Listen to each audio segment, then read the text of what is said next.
Ladies and gentlemen, boys and girls, and all of my baggage droppers around the world, welcome to another episode of the Drop Your Baggage podcast, where we talk to people that are dope, that can bring you hope, and show you a technique that can help you cope. I am your host, the self-talk engineer, Charles Woolfork. And if you are right here, right now, please consider hitting the like and subscribe button if you're on YouTube, Facebook, or a podcast platform. And especially if you're on a podcast platform, give a brother 5 stars and some feedback as well. Now, today, I have an absolute goddess on the call today, y'all. I am excited, yo. This is Courtney Matthews. She is from Huntsville, Alabama. She's a former makeup artist and makeup artist teacher and had multiple makeup studios, but she also has an accounting degree. She's been a tax consultant for the past 13 years. She stepped into her true authentic self and began her business, MCore Tax and Accounting. And she helps business owners and solo entrepreneurs manage, organize, and understand their business finances. But most of all, ladies and gentlemen, she is a wonderful mother to her son. Ladies and gentlemen, I bring to you Courtney Matthews. What's up, Courtney? Hi, thank you so much for having me. That was a wonderful introduction. Hey, you deserve so many more accolades because you are such a goddess. With you and just how you operate and your story in general. I just appreciate someone like yourself because you bring so much excellence to everything you do. Well, thank you. I appreciate that. Hell yeah. So please, this is a place where I give people an opportunity to highlight themselves through their story, through entrepreneurship and where they were from to where they are now. So please go ahead. Let's hear your story and how you got to where you are. Okay. So, like you said, my first career and my first bout with entrepreneurship was as a makeup artist. Funny enough, I actually was on the phone with my mom yesterday trying to backtrack how I got here. This year is my 13th year in the tax industry, my 7th year with my firm, MCore Tax and Accounting, and my 3rd year having a staff. So I was trying to backtrack. And so even beyond how I got into taxes, how I got into entrepreneurship in general, I don't really think back in 2013, I had just got on Instagram. I think Instagram was fairly newish to us, and I was about 23, 24. So it wasn't what it is now. Especially to be a makeup artist. It was definitely not as common, not as popular, not as lucrative as it is now. I just knew that it was something that I liked and I was good at. I actually was working at CVS when I discovered that I liked makeup. I was working at CVS, $8 an hour. I don't think I was full-time. I wasn't full-time because I was still in school. And it had to be about 2011. I worked there from 2011 to 2012. My manager was really cheap and he really didn't do everything by the book. But so when things would be approaching their expiration date, he would mark them down and put them on a table in the front of the store. And so we would go through the whole entire store. I mean, this included snacks. This included those as seen on TV, little blankets and jeggings, but it also included makeup too. And so, believe it or not, makeup has expiration dates. And so that's how I learned how to read expiration dates for makeup because we had to, mark them down. So he would mark these products down to 75 cents. Or he just couldn't bear the thought of actually throwing them away like we were supposed to do. Mm-hmm. So he would mark them down 75 cents, $1, $2 toward the drugstore, which is good makeup. So I started buying it. I started watching little videos on YouTube. And of course, then it wasn't that many people or makeup influencers, beauty influencers as there is now. But I remember me learning how to do my eyeshadow, and I would wear my eyeshadow or my practice work to work, and I would get a lot of compliments. Fast forward to me getting a receptionist job at car dealership. I actually started at one car dealership temporarily, and then once you're in the car dealership space, you can get shuffled around. So I got to another one as a receptionist, and all day I would just watch YouTube makeup videos. And so I just kept practicing. I kept buying more product, kept practicing. By this time, I took a bartending job, and with a lot of females, waitresses, and they always loved my makeup, so they asked me to do their makeup. So I started doing it for free because I wasn't that good. I never did know anybody else. But one of my co-workers would come every weekend. We had to work like twice. Like she would, if we were working on Friday and Saturday, she would want to come get her makeup done on Friday and Saturday. And so I started getting used to her face. I got better. The better I got, the more people kept asking. So I started charging about $20 because I had more products. I was buying the lashes and stuff. And I was doing it at my apartment. They would come to my apartment. Sometimes it would be all of my coworkers at once. And it kind of turned into a little party. And honestly, it just kind of grew from there. I started to see like, I like this and I'm really good at it. My best friend was in hair. She wasn't in school for hair, but she could always do hair. Well, there was an opportunity for her to work in a salon with a lady who later became both of our mentors. She was a hairstylist and a makeup artist. Well, that summer of 2013, she had her own cosmetic line. She was trying to build a team. Well, my best friend told me about it. We had to basically apply, which was go in and do like a look on somebody. And we both got in to train with her for free for 3 months at her salon with her makeup product. And that was really the start. That was the only formal training that I had. She started to funnel us clients. She gave us a space in there to work, so I didn't have to take people at my apartment anymore. From there, it's funny because she was my mentor, and she kind of still is a very prominent figure in my life. However, we learned our first business lesson dealing with her, which was get it in writing. So we had a verbal agreement for myself and my best friend, and who became my first business partner, to basically be the face of their brand, their cosmetic line. Well, long story short, it fell apart really quick, and we didn't get any money from it. We didn't get anything from it. We actually pulled up to the salon one day and there was a for sale sign in front of it, and we didn't know. And we had about,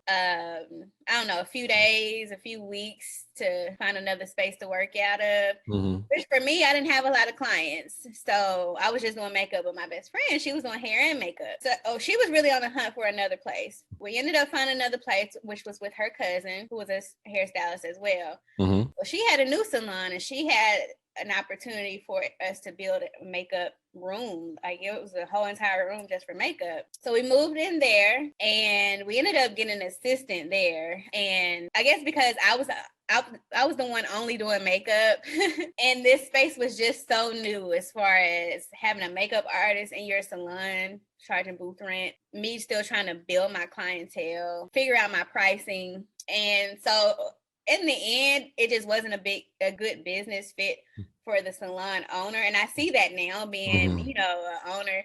I see that now, having all of that space and it not producing enough income to cover enough of the rent. Right. But then I wasn't trying to hear that. I was like, you just kick me while I'm down. I'm trying to build this, You didn't give me a chance. But she really did. She let us decorate that room. We painted it pink. I mean, because it was a new salon.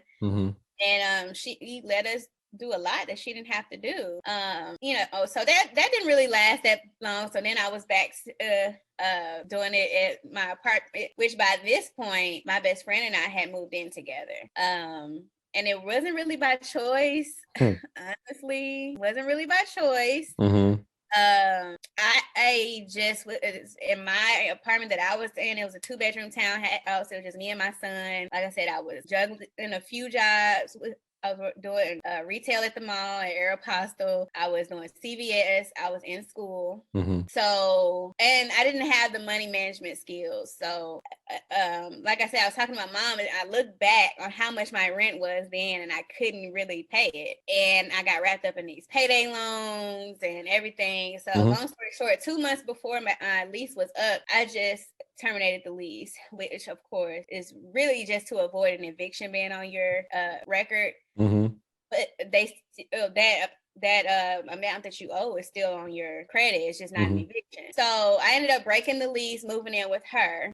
So I'll fast forward back to me getting fired from the second salon and back into our apartment doing makeup. At this point, by the time we had moved in together, we had just decided that we were going to try to make this work. We were going to do our own cosmetic line because we had already saw our mentor doing that. Mm-hmm.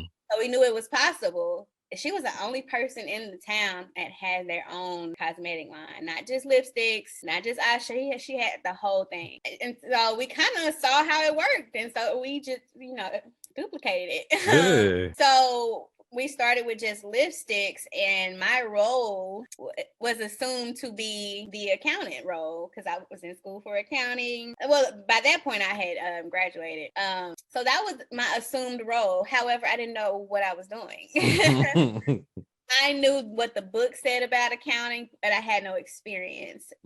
Even though I think by this point, from that receptionist job that I had at the dealership, I got moved into a position in accounting, which was upstairs. I mean, no doing of my own. Somebody just got caught doing something that she wasn't supposed to be doing. And there was an opening. I applied and I got it. They knew I was in school for accounting, so it just kind of worked out. Yeah. So by that point, I had done that for about a year, graduated. They didn't want to pay me any more money. They wanted me to do more work, but they didn't want to pay me any more money. And so that year, sorry if I'm all over the place, because you got to understand I was doing makeup and I was in school for accounting and I was working at Jackson Hewitt. So I was doing all the things so much for about 2 years. Yo. But makeup was just there. I wasn't really trying to be a makeup artist. My path was really school. I was in school for accounting. So during this time where we're in one shop, the next shop, me breaking my lease, I'm in school this whole time. And while I'm in school, during tax season, my mom was working for a local franchise, Jackson Hewitt. There was this guy, he had, bought the franchise, and he ended up being like the regional manager for like, I think 8 different stores in Alabama. And he had his local office that he had to manage. But if you know Jackson Hewitt, they're in Walmart too. So every tax season, he would train all the people, whatever. But my mom knew him, and she was a receptionist for him. Well, 2009, we're going back before all of this, 2009, and before the year I had my son, she was working with him. And because I had my son, I was kind of there exchanging my son when she had to babysit. And so I'm in school for accounting, and I'm starting to look at what this guy is doing. He's a tax accountant, but the more I talked to him, he said he didn't go to school. He started doing, somebody taught him how to do taxes. He took over that franchise. He took over that office, and then he got into the Jackson Hewitt franchise from somebody that he knew that had passed away, right? Wow. White guy. Very, you can tell he knew taxes, but that's what he knew. And he stuck to what he knew. But I saw him driving this drop top Mercedes, and, he worked 5 months out of the year, and I'm very observant. So I'm seeing this, and I'm like, okay, I'm in school for accounting, and my idea of accounting is me getting a corporate job, working 70 hours, wearing a suit, making my way up to junior accountant and maybe senior accountant, and getting all these corporate accounts. That was my idea.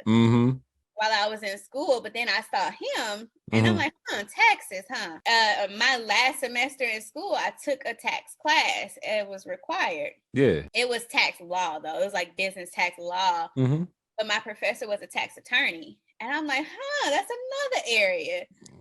I didn't have, when I went into accounting, I fell in love with accounting in high school. It was just the numbers part. It just made sense to me. I had no idea outside of what I saw on TV, what an accountant does, or all the different things an accountant could do. So I'm seeing the guy with the tax franchise, and I'm seeing my professor, the tax attorney. I had another professor who taught me production accounting, cost accounting, which I hated, but that's what I was doing at the dealership. Mm-hmm. And I'm seeing all these different things, and it started to make me think like, hey, let me just try something else. My mom is here. So I talked him into getting me a job as a receptionist the next year. Okay. And so then I'm passing out refund checks. I wasn't really in it like that. I'm still in school. But I'm observant. So I'm watching. Yeah. I'm seeing the volume. I was working the night shift. He was passing out checks until about 9:00 at night. So from 9:00 in the morning to 9:00 at night, he had 2 people in that office just passing out refunds and scheduling calls. That's how many people that he did it the taxes for. Yeah, he had that many people that he needed 2 people just for scheduling and passing out refunds. This is not the tax preparers that he had. Yo. So that was my job. And like I said, I was working the night shift. So I would go to school in the day or be a mom or both, and then I would come to the office. My mom was working daytime. Yeah. And she would get my son and I would, work. And then, but the next year I was like, I'm not doing this again. I need to be on the inside. Because the way his office was, it was like, it was basically 2 offices. So it was an office in the front and an office in the back. And then the back was where they would come get their refund checks. But in the front was where they would take appointments. His office was up there. So I got to go up there a few times because I started talking to him, So by that point, he knew I was interested. I talked him into, later that year, they offer free training, right? If y'all know anything about H&R Block or Jackson Hewitt, if you want to do it, you can just apply. They go and provide the training, and they'll even pay. Well, back then, to be a tax preparer, you had to pass this test. And they pay for that drug screen and background check. Right. So I took the training. It was about, I don't know, maybe 2 weeks. I had this big, thick tax book. I think it was 2 of them. Yeah. But he taught me everything about how to file taxes. This guy, and then he has so much experience. So even stuff that's not in the book. Right. He's telling us how to deal with customers, how to talk to people, setting expectations. And back then, a lot of stuff was still manual. I mean, how to file and stuff like that. But not only that, but by the time I got to the training, and it's in the front of the office, and it's packed, like it's a lot of people. Because mind you, he had to staff 8 stores around the state. So he's doing this training, and I come to find out he was doing this training more than once. We weren't the only group. He's doing it more than once from about November to December. But when I got to the office, I realized that he don't do what we do. What he's teaching us is basic. The people that he's talking to, I'm hearing them. They have businesses. I found out there's a thing called corporate taxes. Payroll tax. Those are the things that he was doing while, we were doing the small stuff, I guess. So the first year I started working at a Walmart, which was different.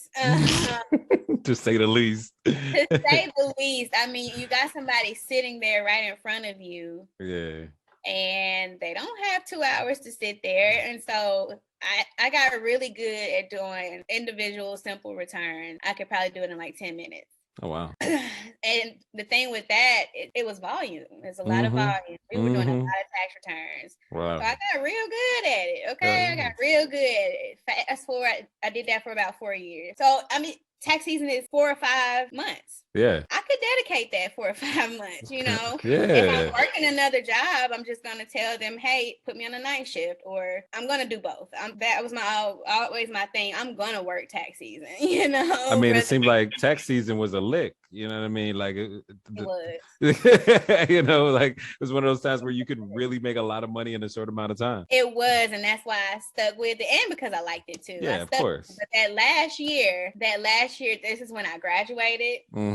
The job I was at the dealership as an accounting clerk, they didn't want to pay me. They wanted me to do more work, but they didn't want to pay me. Also, side note, at that job, I saw another layer of accounting.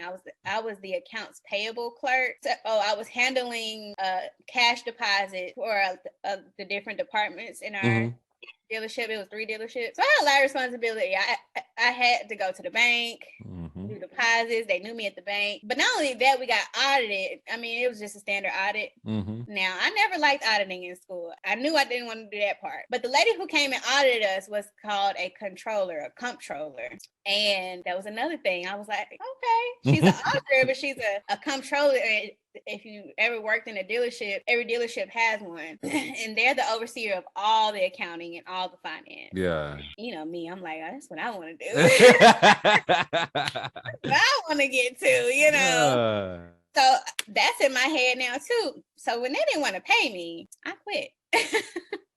I quit. And I learned another lesson. I don't think this is specific to the finance world. I guess any job that has that level of security, when you quit, you got to go. Like, you can't stay. You got keys. You got access to our bank account. You handle all millions of dollars. You can't stay. Like, you got to go. Look, we'll pay you. We'll pay you, but give us our keys. Yeah. So that's what happened. The day I quit was my last day. Mm-hmm. They paid me for the next 2 weeks, but I knew tax season was coming up. This was December when I quit. I knew tax season was coming up, so I was fine with them letting me go. Right. So I had talked the guy. By this time, he's my mentor. Mm-hmm. Unbeknownst to him. By this time, I had talked him into making me a manager. This was my 5th year with them. Yeah. So I talked him into making me a manager, and he did. So he trained me to be a manager. So this is where I really got to see how this franchise works and how the back end of a tax company could work. So as a manager, we got to go to Tuscaloosa, where the parent company that's where the parent company was located. Right. So all the managers go there for a training as well. So when I'm there, I get to meet them. They have a small little office and a little plaza. But as the season gets to going, now I'm responsible for making the schedule for everybody in my little Walmart office. I'm able to hop around offices, but I'm seeing the reports. I'm seeing the daily. I had to do like daily accounting. So I'm seeing now how much my office is bringing in, but I can also see every other office and the head office. I'm seeing millions of dollars in a month. Right. But then I'm comparing it to what they paying me, what they paid me as a tax preparer and what they paying me now as a manager. Yeah. And I'm just like, okay, something ain't enough. So in that time frame, this was 2014, tax year 2014.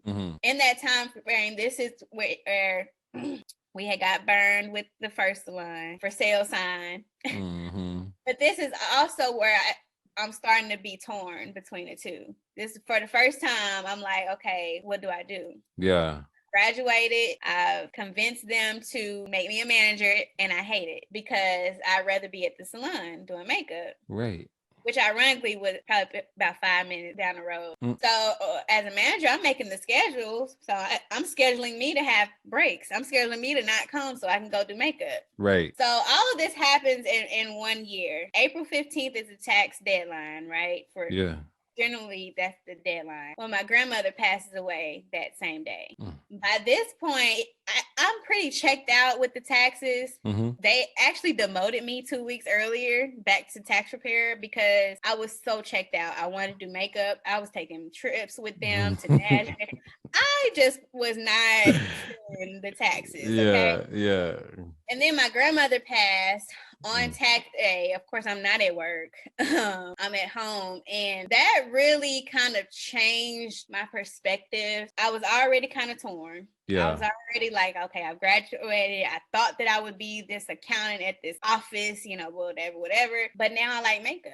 And so when my grandmother passed, that was very devastating to say the least. On my mom's side, that was the first loss.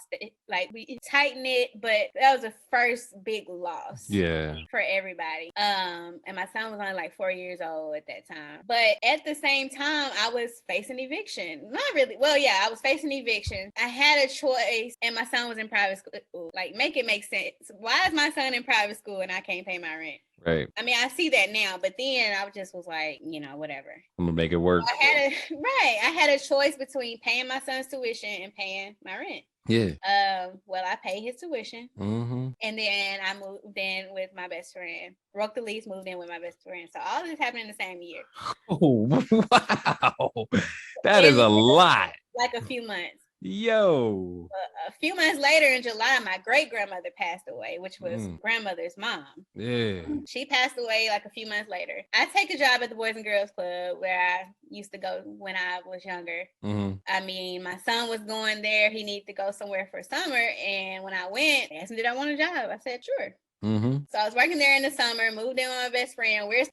We committed to this business. So when my grandmother passed, I just committed in my mind that I'm just going to go for the makeup. I'm an all or nothing type of person. I black or white, in or out. So if I'm in, I'm all in. So we decided to just go all in with our partnership, build this cosmetic line, and really to hell with the taxes. I just wasn't feeling it. Yeah. So that's what we did that first year. Well, by about the next year, keep in mind, I was a manager that last year. I was at Jackson Hewitt. Well, in the manager contract, there's a non-compete clause that says you can't do taxes for any other major franchise or you can't do taxes at all or something like that for a year. Okay. So that would have prevented me from doing taxes the next year. Okay. So like a franchise. So by the end of the year 2014, I'm used to preparing for tax season. So I'm like, what I'm gonna do? Oh, right. Yo. What I'm gonna do? So I mean, needless to say, I still did a few people taxes that I was just used to. But I was just, I guess, free agent. I wasn't working for nobody. I just was doing them, just helping people do their taxes. No systems, no software, nothing.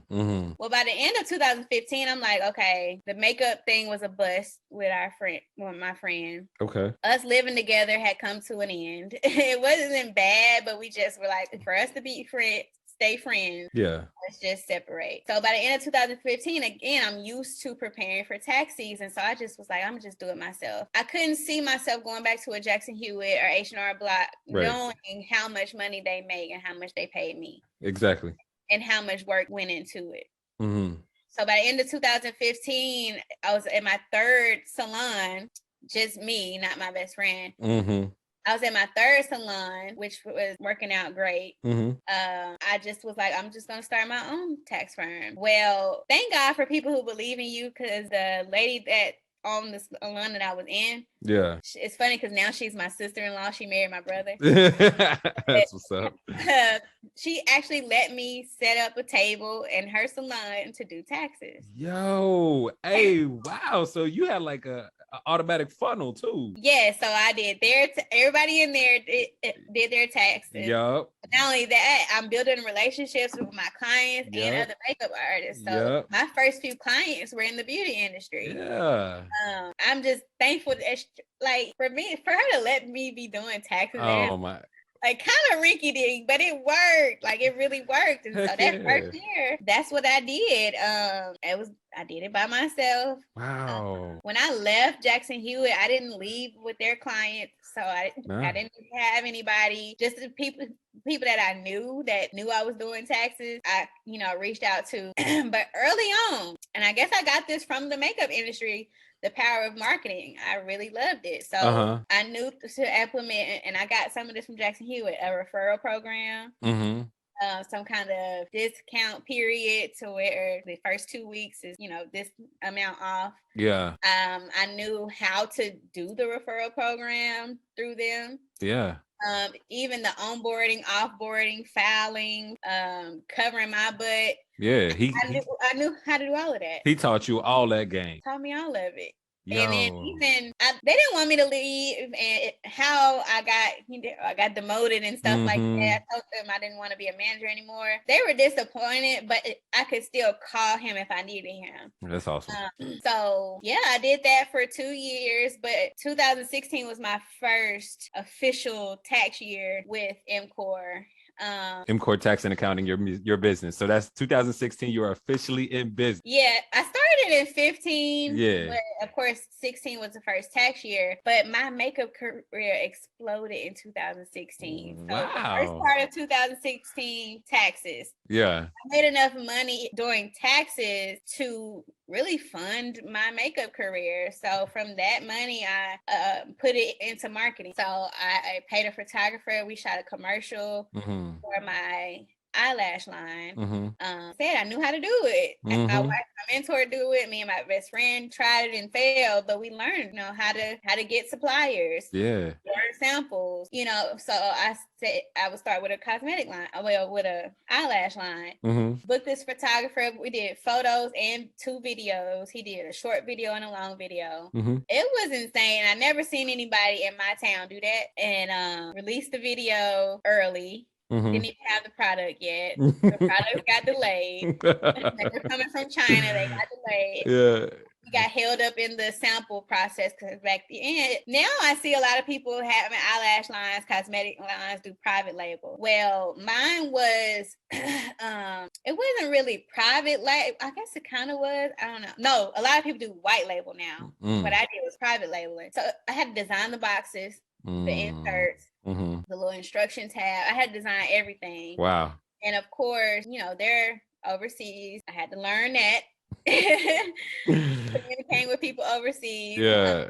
So I mean, it was delayed, but they came. I had a big lunch party. We sold out. One order was wrong, but people still got them. And even the lunch party, my sister-in-law let me have it there. It was like a dream come true. By this time, I'm solo. If you couldn't tell, I'm solo. Yeah, for sure. I went to New York Fashion Week to do makeup that year. Hey. I'm getting booked left and right, here and there. My clientele went through the roof. Of course, I'm not doing taxes during this time. This is the later part of 2016.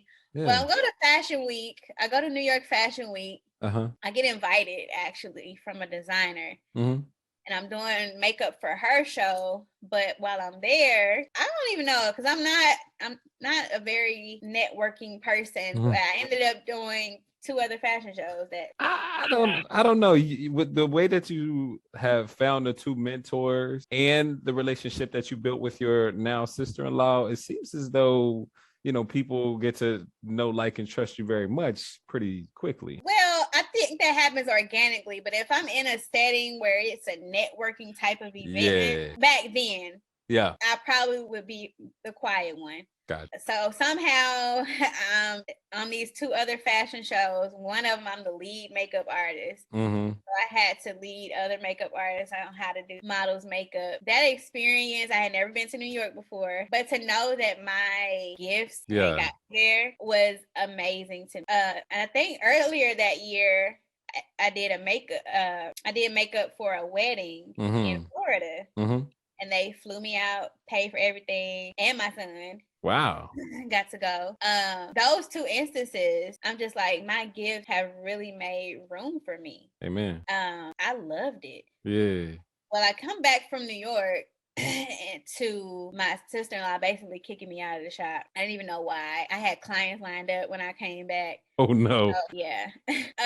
We're good now, but apparently it was a rough patch. Rough patch, to say the least. But so this is how I got to my studio. I really got pushed out. So keep in mind, this is my 3rd salon in about, I don't know, 2 or 3 years. And so I'm like, I'm not going to another hair salon. Right. My friend had a little warehouse boutique. She let me take clients there until I could find a place.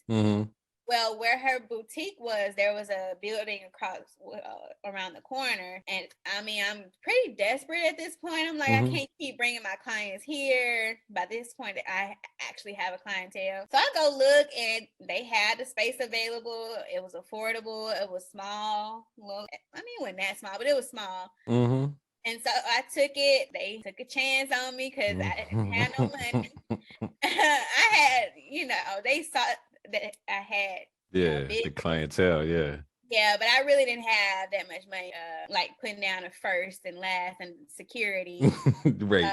So they let me just start the first month. Man, moved in. I actually got an assistant that same time because by this point I didn't have like the systems that I have now. Right. So I was getting a little bit overwhelmed. And I knew I wanted to do other things at this point. The eyelash line was out. I wanted to grow that. So I ended up meeting a young lady named Demetria. She was the first person I interviewed and I hired her. Well, she ended up being amazing. She helped me get the studio together. She helped me look for furniture. Everything was pretty much hand-me-down furniture. It was Mm-hmm. nothing really new. Mm-hmm. I had people, like some clients gifting me furniture. She helped me paint it. Wow. Shout out to Demetria. And it was like an intern assistant. Like, she wasn't getting paid. Oh, wow. I mean, she would come and stay all day. She would help me with the DIY projects and stuff like that. Mm-hmm. But we got the studio up. By the time we got the studio up, the eyelash line was doing good. I wanted to do Time out real quick. How the hell did you get an intern out of nowhere? Well, you gotta understand, I was kind of popping, okay? Okay. I was kind of popping. Yeah. And again, there wasn't a lot of makeup artists. The mentor that I had, she was hair and makeup. Right. The mentor that I had, she was like an OG though. Yeah. And there was another makeup artist in the town that had been doing it for years. Like, she did my prom makeup. Like, that's how long they're doing makeup. Yeah. Other than that, it was me, my best friend, but she was hair and makeup. Mm-hmm. Another young lady who is one of my best friends now. Mm-hmm. Her name is L'Oreal, and a girl named Brittany. That was it. That was doing makeup. That was it. Yeah. So. And nobody was really doing it like me. Okay, then. The marketing, the commercial I had, nobody else had a eyelash line. Yeah. So when I said I needed an assistant, people wanted to work with me. That's what's up. That's what hey, you got, like, that is the importance of building your brand and marketing correctly, and like making your business something that's popping, that has a great vibe, because people are going to want to be a part of that. Exactly. It looked good. Yeah. And I also was doing like these business training sessions inside of my sister-in-law salon. Yeah. On branding, marketing, really everything that I had come to learn. Mm-hmm. And it was like a little series. We did about 5 classes, and they did really well. So yeah, when I said I needed some help, I had about 5 interviews lined up, and I just hired Demetria first. Oh. Well, the other people that I interviewed were actually interested in being a makeup artist, and so that's how I started training makeup artists, because I didn't want to like leave them hanging. And I was like, okay, well, you can't find nobody to teach you, I'll teach you. Holy shit. We haven't even gotten to like MCOR tax and accounting at all yet. That's crazy. No, because that was MCOR's first year, 2016. We did enough to fund all of this. Wow. That's wild. I was by myself for 4 months. Yo. By myself. Crazy. Oh, okay. Keep going. So 2016, we start an apparel line. The eyelash line was doing good, but I wanted to start an apparel line. My brand was called Oh So Pretty, and awesome. It was catchy. Yeah, it was catchy as hell. We had Oh So Pretty lashes, So Studio, and so I wanted to start an apparel line. It was called Oh So Apparel. Rinse and repeat. I called a photographer. We did another commercial. I got models to do this commercial. I actually got to direct it. I got the samples for the clothes. I found out the getting samples and manufacturers, the process is all the same. So I just did it again. Got a stylist. We did the shoot and everything. It blew up. It blew up because, again, and nobody was really putting that much into marketing. It was take pictures outside your camera. Right. So we did the apparel line. Shortly after that, did the school. It was called Pretty University, and that really just came from those interviews that I had for assistant.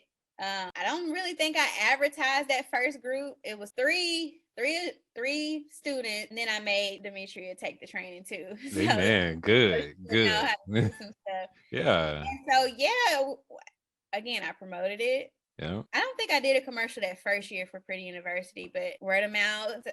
By the time I said I was doing it again, I think I did another 4 or 5 students that time in my little studio. I did all of this in 2000. Yo, yeah, so we're almost like an hour into this. I did all of this in 2016. So again, end of the year, I'm getting ready for tax season again. I ended up getting an office that year downtown. Again, didn't really. So you have a studio and an office. I had a studio, a makeup studio, and then my tax office was downtown inside of an attorney's. She had like a downtown, and she had an extra room. And I guess I talked her into living. that So, room. all right. So that's important. Like out of all of this, you've talked people into things time after time after time in order for them to take a chance on you. I know there's no process, but like, how do you do that, yo? How do you do that? Yeah, I don't think. Well, the talking them into is not begging. It's not No, of really course. convincing. No. I think I was always very clear on what I wanted to do. I was always very clear on my goal and communicating that too. Even if I didn't have the money to back it up or the clients to back it up, I just knew what I wanted to do. And Yeah. I actually went to church with her. She was an attorney. She knew what I was doing. Like I said, they saw me. Like they knew I operated in a level of excellence and integrity too. So yeah, she let me do that. We worked out an agreement. So let's get this straight. So I mean, to make it very, very simple, a clarity and a vision, being able to communicate that with conviction, and also networking, and also having that, because you went to church with her, and also operating from a physiology and a psychology of excellence, like having a reputation of excellence. Yes, those are very, very important principles. But I think when you said speaking with conviction too, because people can tell when you're not sure, or you're not confident. You know? I was really fearless then. I just I didn't really have, maybe I didn't have enough bad experiences to be scared. I was like a child, like you know, they're not scared of anything until they have a bad experience. And so I just was fearless. I just was like, whatever I want to do, I'm gonna do it. Because now I see it's possible, you know. So 2017 we did that, and although I couldn't really afford it, it turned out to be very great. Like, so I met a client there, a big time land developer in my city. I mean, old money. He needed help with his taxes, and so I helped him. We did it. He's still a client to this day. That's what's up. We don't talk much, but when it comes time for taxes, he calls me.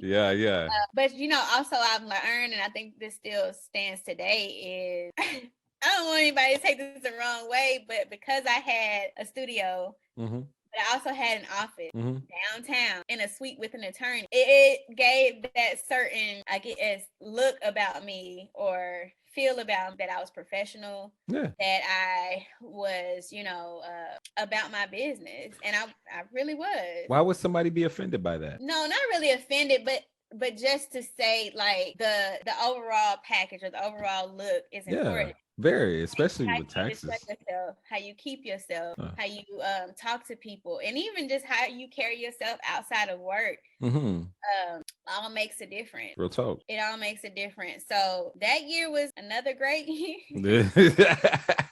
I remember doing taxes or going there in the morning and then having classes at night on Tuesdays, Thursdays, and then taking clients, you know, at nights or on weekends. Weekends was really the money maker. Oh, like, look at how much you like, and within that small amount of time, you've grown so much, though. Like, you know, you've had that experience with the tax mentor, and then of course you kind of wane off from that. But then instead of folding and feeling bad for yourself, or you know, just settling, you say, no, I can do this on my own. So somebody takes a chance on you, and you start to do taxes on your own, and you start to get popping with your being a makeup artist. You transitioned out of that, and then of course, what do you do whenever you have to transition? You level up. Every single time you level up.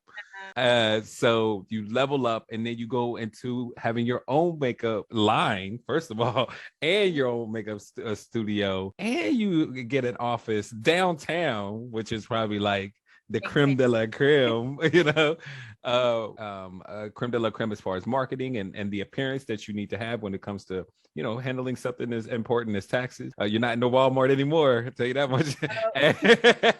And then you transition like you just keep transitioning like year after year after year. Yep. Ended up getting another studio that next year, 2018, because by that point I had hired other makeup artists. Yeah. And we were like busting at the seams in that little small room. So I ended up getting another studio. Well, 2018 wasn't as good as the rest of the year. So we moved into another studio, and this is another business lesson that I had to learn. I used my own money to fund that move. And that move from this one door, kind of office suite to a 1,400, I think it was 1,400 square foot facility. With private suite, conference room, and all these things. I used my own money. We had to remodel some things. We had to do the floor or paint, some work in the back, pull up carpet. You gotta love your ambition. You gotta love your ambition. I just knew it was gonna work. Yep.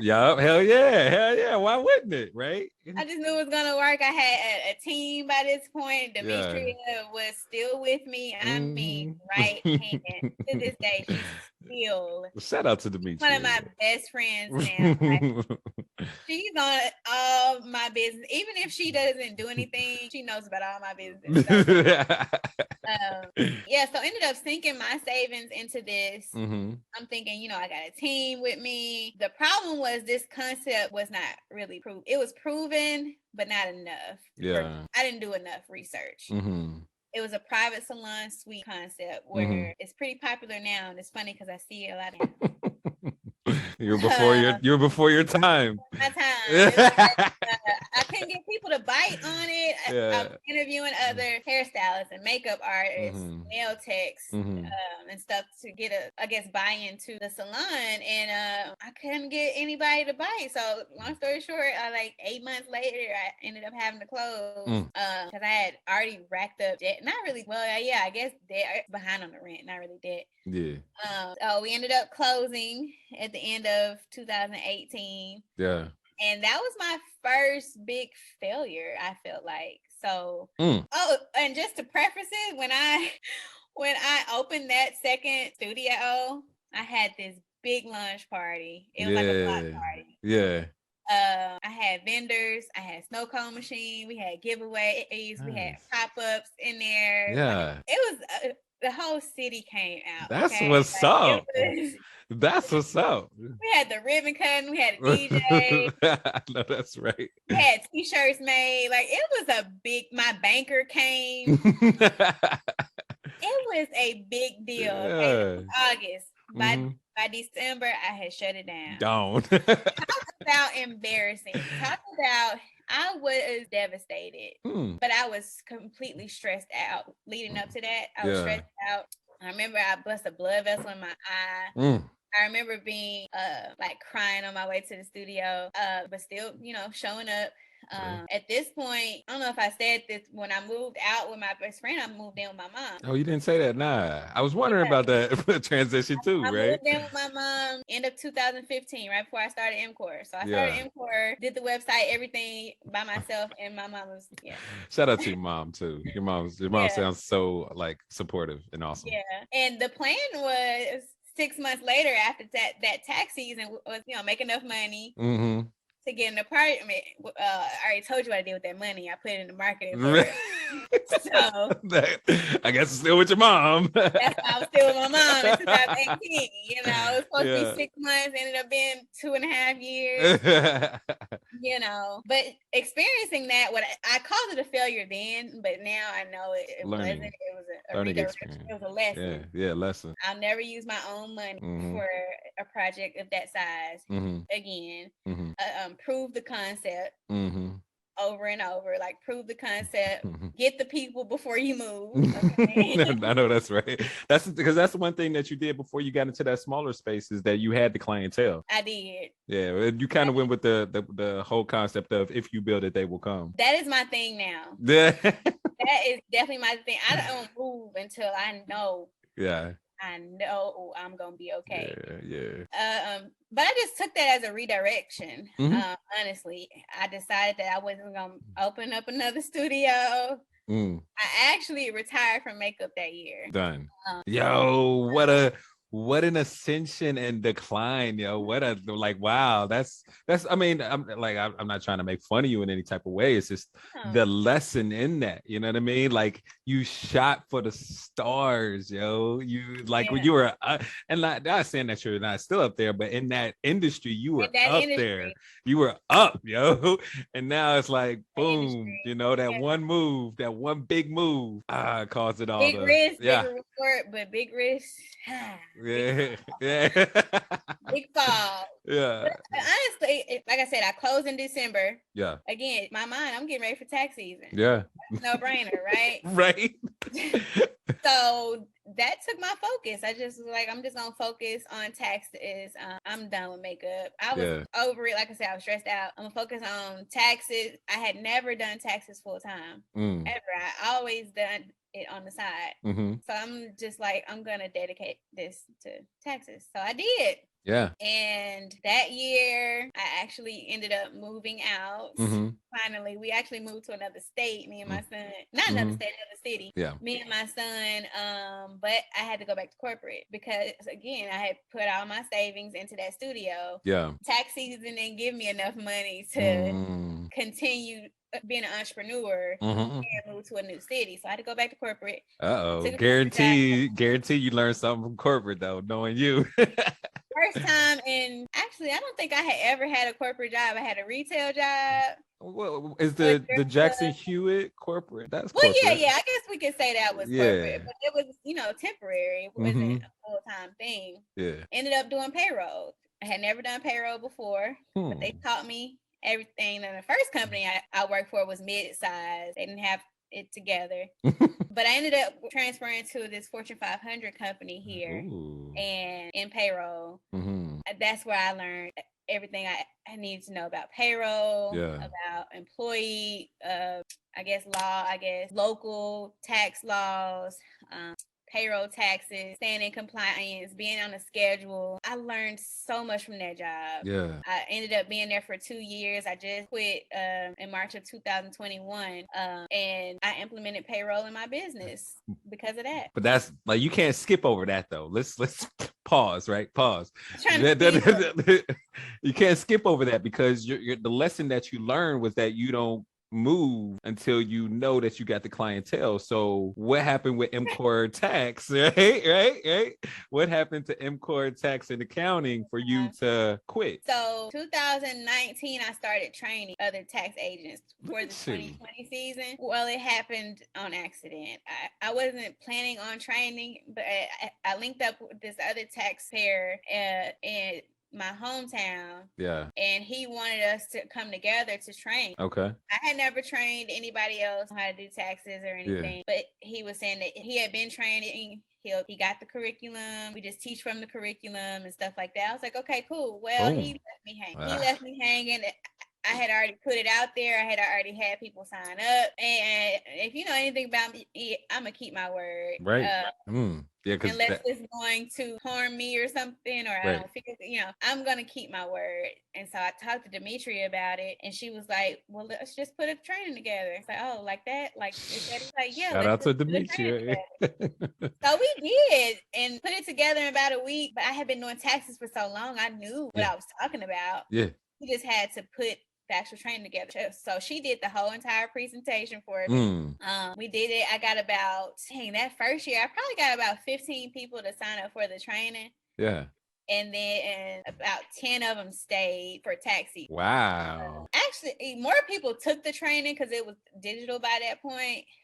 So we did it live and then we sold it afterwards. But that 2020 tax year, I'm going to let you skim over that, though, because that was right there. That's the key to the game, to record what you do and then turn it into a course. Like, for anybody that doesn't know that, that's a big piece of the big key to the game.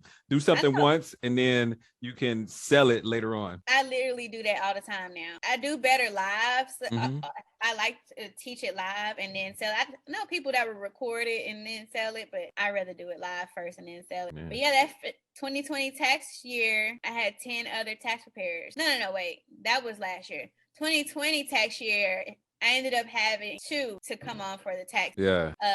Which was fine because I was still working, Yeah. You still had your corporate job. I had my corporate job. So we actually did really good though that year. It was only by the end of the year, it was only 2 of us. Mm-hmm. One didn't make it, but we did really, really good when I pulled the numbers for both of us doing it part-time. I mean, the next year I just did it again. I offered the training. Yeah. The same training. I didn't even do a new one. Same training. Yeah. I offered it. I sold it. I offered people to come work with me. And you know, again, I had that reputation of excellence. My company had a good reputation. We had a good, consistent clientele every tax year. So I was confident that even if they were new preparers, I could at least funnel them some clients, you know. So that's the year I had 10 come on with me. We started training probably October. I started getting the itch to leave my job around that same time. Yeah. I was getting anxious. Again, I'm talking to Demetria, like, how am I going to handle 10 tax preparers and I'm working full time? What if they have an issue, you know? Well, she knew how to do taxes too. She always knew how to do what I was doing, just in case.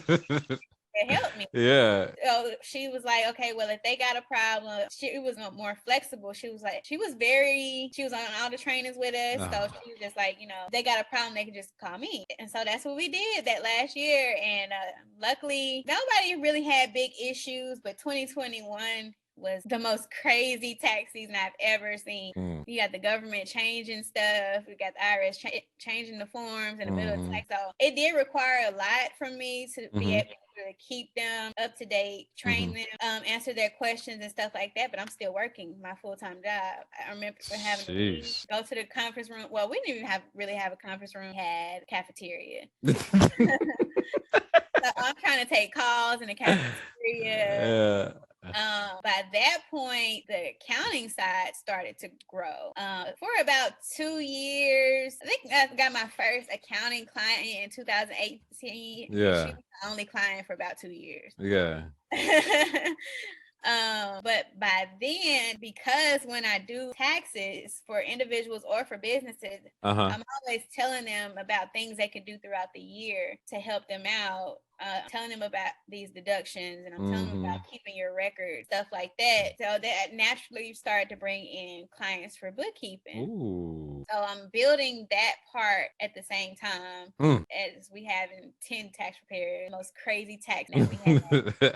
Well, by the end of February, I knew I was done with that job. So I put in my notice, but it was a 30-day notice. So that means I leave at the end of March. Which was basically the end of tax. But we made it. We made it through. Out of 10 tax preparers, it ended with about 6. Some people, they just, didn't really stay. Live up to that standard of excellence. You know what I mean? But that was their job and stuff. And then we had an extended tax season, so they couldn't stay. But when I left my job, it was the middle of tax season, so that was keeping me afloat. But my bookkeeping and accounting clients, I had 3 on retainer. That's it. I had 3.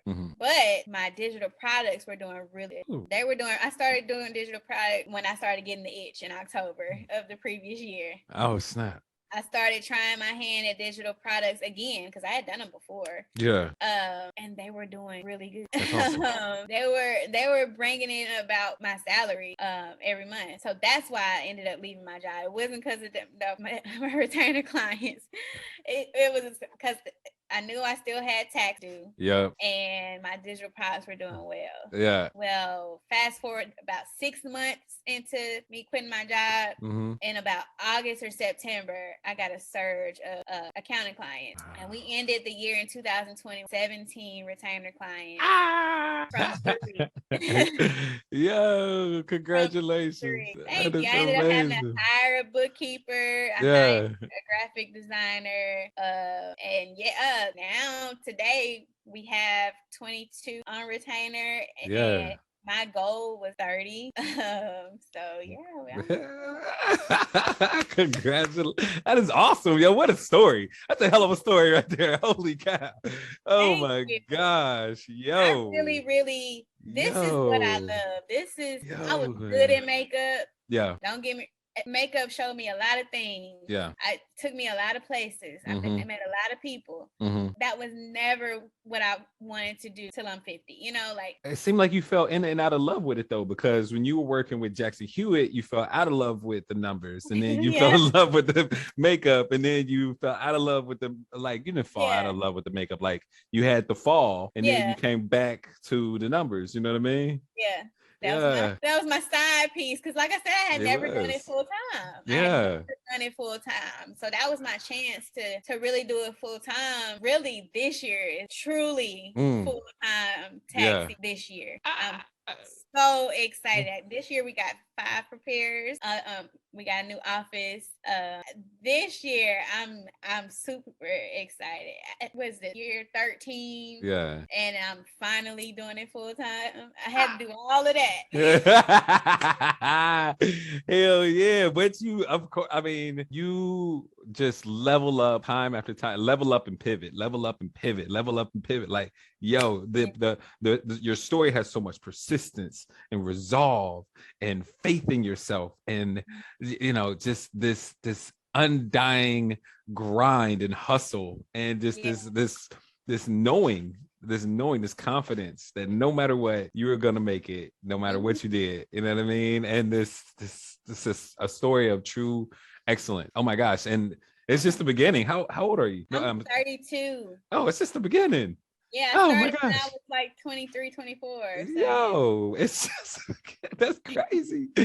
Oh my gosh. Yo, congratulations. Thank you. It has been a journey, like you said, relentlessness, honestly. Like, I don't like being told no. And I'm my mom always says, you're so determined. I am, because once I say I'm gonna do something, I gotta come through. Like, I even if I tell myself something, I've had to learn, like, Courtney, you putting yourself on this deadline. Like, if I say I'm gonna do something, I gotta do it. Yeah, I love it. I love it. And that's a great transition, a good segue into the other half of the Drop Your Baggage podcast, where we actually drop some baggage here. So I'm going to go ahead and talk to the audience a bit. We are going to be practicing. I'll talk to you. We're going to be practicing a guided meditation called Mental and Emotional Relief. It is a Neuro Linguistic Programming technique. It helps you subconsciously shift your perspective upon the negative and traumatic things that happen to you in your life, and you look at them through a lens of forgiveness, acceptance, compassion, empathy, and empower. And for you and everyone out there, please do not try this without me. Don't try it without me, okay?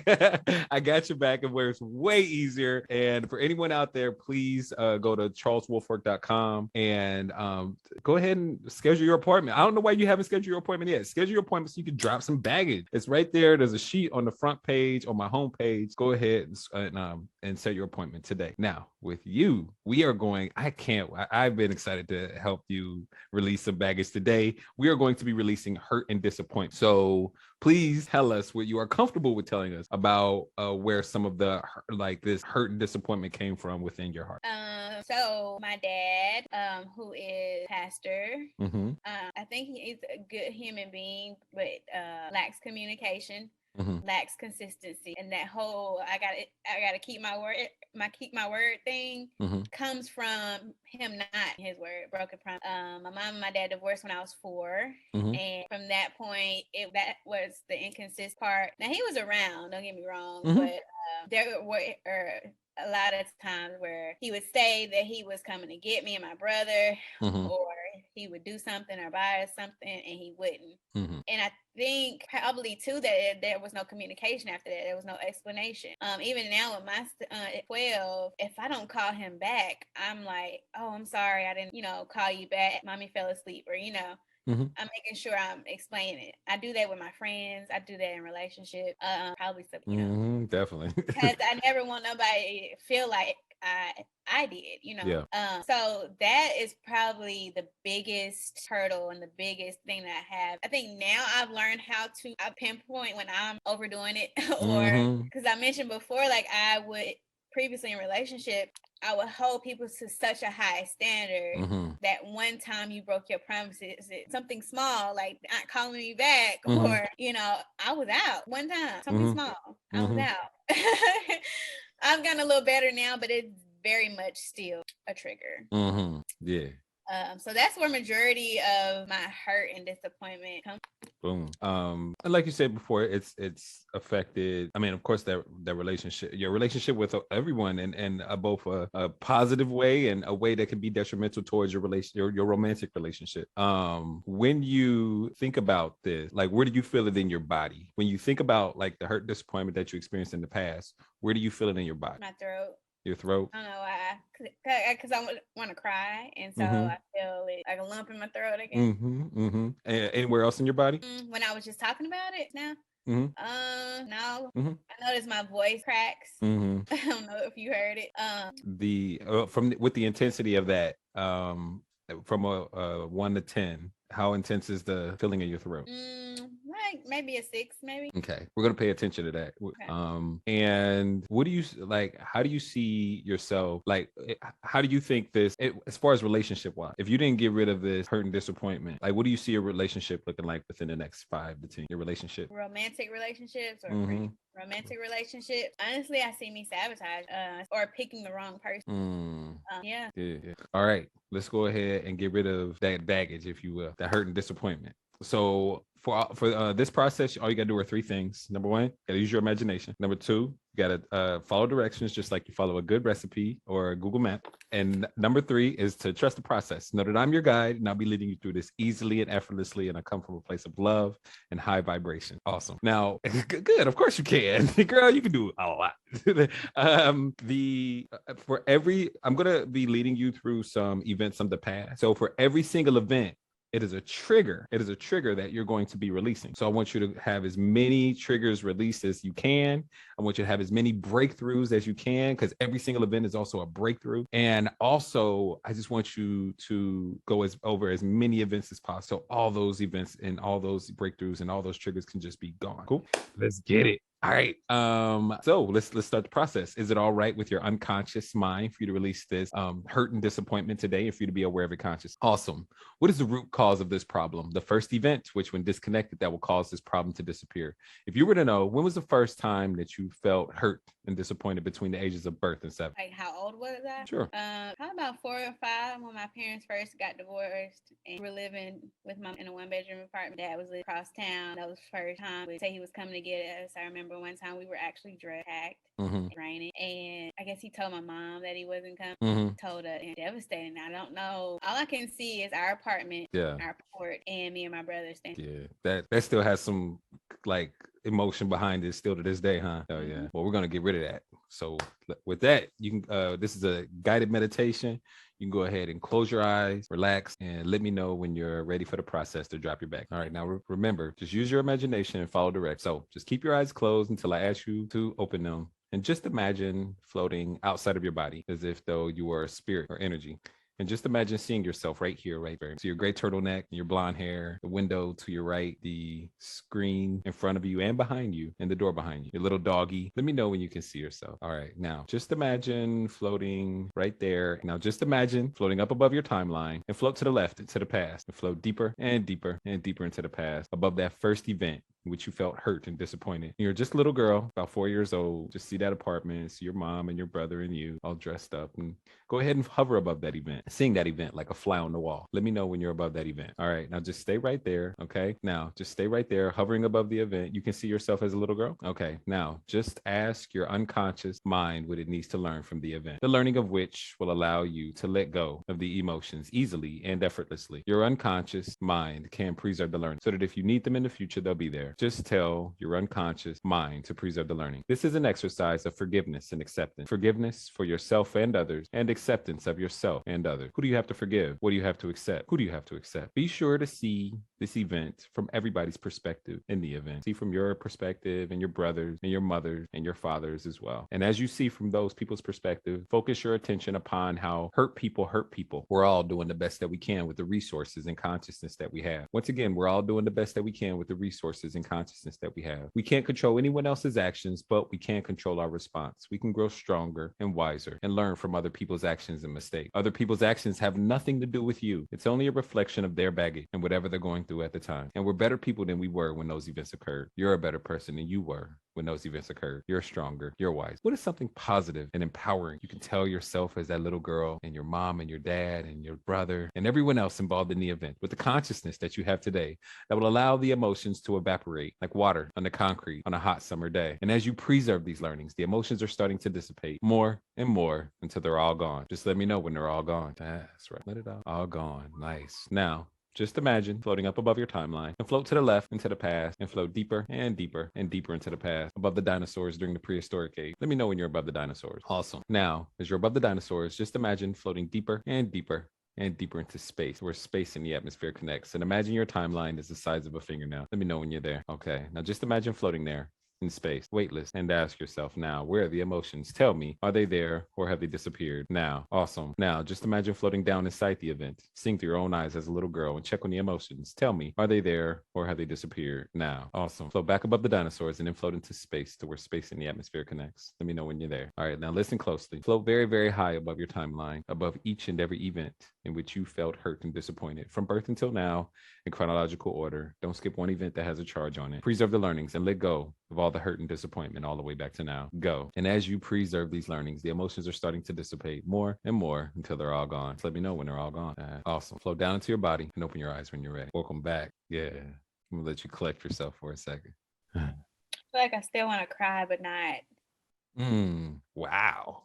Like I want to talk to my dad. Or yeah, just glad that I could release that. What was the biggest revelation for you? Realizing that my dad was 30-something going through a divorce. And that me now having a child, how I could definitely unintentionally disappoint him. And parents aren't perfect. Yeah, a bit of empathy for him. Like, yo, he was young and, he's going through a divorce and, like we all make mistakes. We're all human. And what I can do going forward is kind of, I guess, the lesson that I've learned from that. Like, keep your word. Communicate with the people, you've made commitments to, as best you can. Be aware of how your actions can either intentionally or unintentionally cause somebody else an unpleasant feeling. I've had that in a friendship, Nobody thought that they were doing something wrong, but somebody felt something that wasn't good. So that's life. Yeah. It's life. Yeah. And I have to know that my intentions are good, even if somebody has a bad experience with me. Yeah. Yeah. I used to hold that. I used to feel so bad that I'm the one not communicating, or I'm the one, I dropped the ball. It was always me, but I know my intentions are good. Nobody's perfect. Nobody's perfect. Seems like you put a lot of weight on yourself. Now it makes sense that on why you were crying on the way to your event, that block party that you had. It's like, just think of the weight that you had, on yourself. Yo, that's intense. We do this process where we test out to see if all of the emotions are gone. So do you smell bacon? That's part of the process. I want to get your mind off the meditation.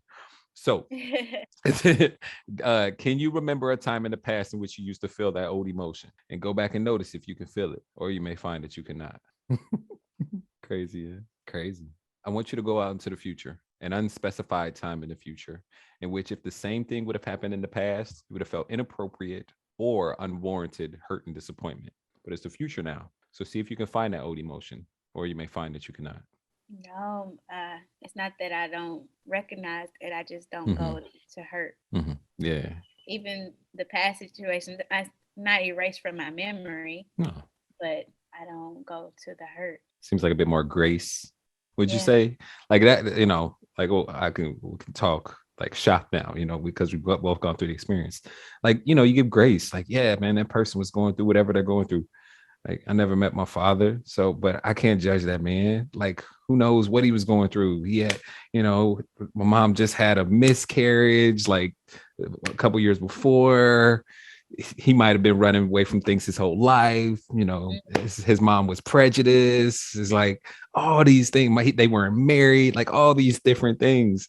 Like, how can I judge my father? So I got to give him a grace and forgive him. Like, yo, you were going through whatever you were going through. A young man like that in his 20s. You know, it's interesting to see it from that type of point of view. Yeah, it is. I think my happiness is, I feel like I've gotten on the other side of it, because for so long it's me as a little girl. Yeah. You know, me thinking of my dad, or not just my dad, any of the adults, my mom, any situation that I can remember. I've always thought about it as a little girl. Right. You know, and too, in that place of hurt, or you should have done this, you should have done that, you're the adult, you know. Yeah, so I feel relieved and happy, and also blessed at 32 that now I can look at it differently. Yeah. And it'll take me staring at my daddy on his deathbed or something, you know. Yeah, real talk. Wow, that's quite the perspective, you know, to have that empathy and that compassion for him later, you know, when it's too late for you guys to have a different type of relationship. Like, do you see your relationship with your daddy changing now? Yeah, definitely. We've been, it's not like we don't talk. Nah, because I know you talk to him quite a bit more nowadays for sure. But like you know, just the conversation, seeing them as a different man, you know. I feel like I've always had this wall up though. So yeah, now I don't feel like I gotta protect myself. Yeah.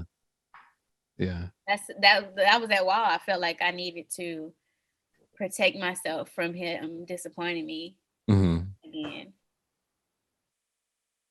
Now I feel like I can actually have a relationship with him and not do that. Yeah. With my mom, you know, my mom was a single parent, so there's plenty of opportunities for her to disappoint me, or, you know, make me like a lot of my negative emotions came from my relationship with my mom. So like I kind of took her off a pedestal. Where, like, you know what, it's get rid of this mom figure that, of course, is like God and mom, you know, especially her being a single parent, and then seeing her as a woman. It's like, yo, like, think about like her losing her mom at 30 something, and her going through cancer, and my brother going, like, she went through a lot. And to like see and to see her as just a woman, just doing her damn best with everything that she had, that feels great. And it definitely changed my relationship with her, to accept her so much more, to see, like, what, you know, where her baggage came from, to accept her baggage as well, you know. It makes a big difference. It does. You know, now, like you say, you saw the event, but you're seeing it as a adult now, with a different consciousness. Not just an adult, but like as a mom. Yeah, as a parent, like, I would never want my son to harbor that, or to judge me off of, you know, something like that. Like, now I'm thinking, you know, something small like that, like not keeping his word. Keep in mind, that's 4 years old. 4 years old. He's come through other times, you know. He's that doesn't define him. But that was a defining moment at one point for me. But I wouldn't want my son to freeze me in that, you know, in that one event. But it also shows how much your father meant to you, how much you loved him. just loved him so we just wanted to spend that time with him. Mhm. And you were so hurt. It's like, can't believe. Yeah. Yeah. Yeah. Yeah. Real talk. Real talk. All right. To wrap this up, how's that feeling in your throat? I feel it now only because I was just about to cry talking about how grateful I feel. So yeah, that's why. Yeah, okay. But it doesn't have that same type of feeling. No, my voice is not cracking, I'm not stuttering. Yeah. True that. Well, Courtney, thank you so much for showing up for your divine appointment. Man, thank you so much for having me and being as excited, for it as I was. So I appreciate you and the work that you're doing. Definitely. All right, and make sure that you thank Jada too. Send her a text or something. I will. Yeah. I don't know how she thought of me. she thought I don't know. I know. I think she said she thought you'd appreciate it. And a shout out. So I'm gonna go ahead and before I close this up, please give us one more word of wisdom. Word of wisdom. I guess this is one that I've always stuck to, and this is probably speaks to my work ethic. Mm-hmm. To whom much is given, much is required. Don't ask for it if you can't handle it. If you can't handle what comes with it, that's the responsibility. That's the you doing things that everybody else don't have to do. I've always been the leader. I was the first one to have a kid and first one to do a lot of things, even between my brother. Heavy is the head that wears the crown, and just take it in stride. You got to know that if it's coming towards you, you can handle it. Amen. Amen.